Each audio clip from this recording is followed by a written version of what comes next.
முடியப்பர் மற்றும் பிலிப்பு. முதலில் கிறிஸ்தவர்களாக மாறியவர்களில் தலைவனாக இருந்தவன் பெயர் முடியப்பர். எல்லோரும் அவனை மதித்தார்கள்.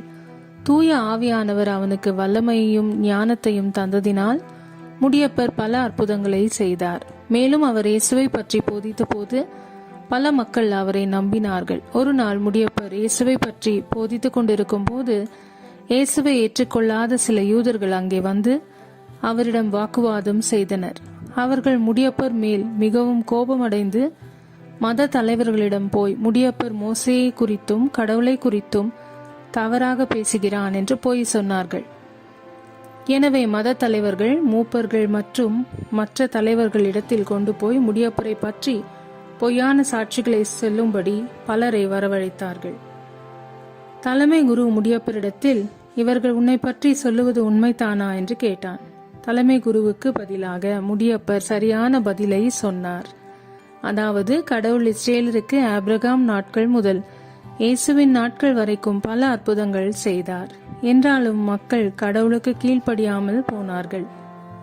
அதேபோல் நீங்களும் கடவுளை எதிர்த்து அவருக்கு விரோதமான செயல்களை செய்து தூய ஆவியை புறக்கணித்து அவருடைய இறைவாக்கினர்களை கொலை செய்கிறீர்கள்.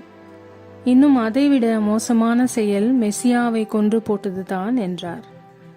மத தலைவர்கள் அதை கேட்டு மிகவும் கோபமடைந்து அவர்களுடைய காதுகளை மூடிக்கொண்டு முடியப்பரை சத்தமாய் திட்டினார்கள்.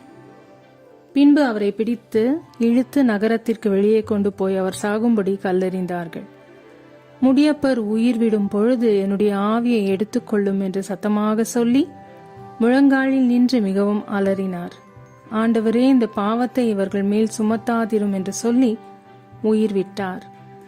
அந்த நாள் முதல் எருசலேமில் இருந்தவர்கள் இயேசுவை பின்பற்றுகிறவர்களை கொடுமைப்படுத்த ஆரம்பித்தனர்.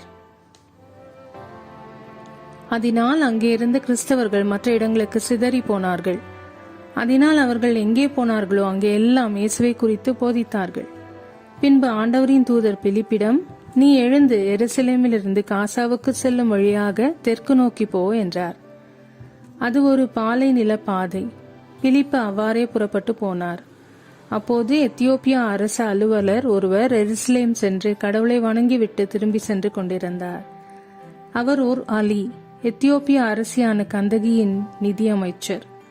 அவர் தமது தேரில் அமர்ந்து எசேயாவின் இறைவாக்கு நூலை படித்துக் கொண்டிருந்தார்.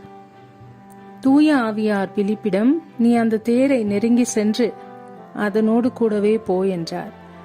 பிலிப்பு ஓடி சென்று அவர் ஏசாயாவின் இறைவாக்கு நூலை வாசிப்பதை கேட்டு, நீர் வாசிப்பதின் பொருள் உமக்கு தெரிகின்றதா என்று கேட்டார்.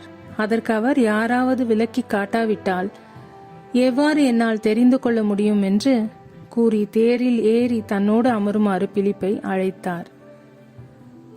அவர் வாசித்துக் கொண்டிருந்த மறை நூல் பகுதி பின்வருமாறு: அடிப்பதற்கு இழுத்து செல்லப்பட்ட ஆட்டுக்குட்டி போலும், ரோமம் கத்தரி போன் முன்னிலையில் கத்தாத செம்மறி போலும் அவர் தம் வாயை திறவாதிருந்தார்.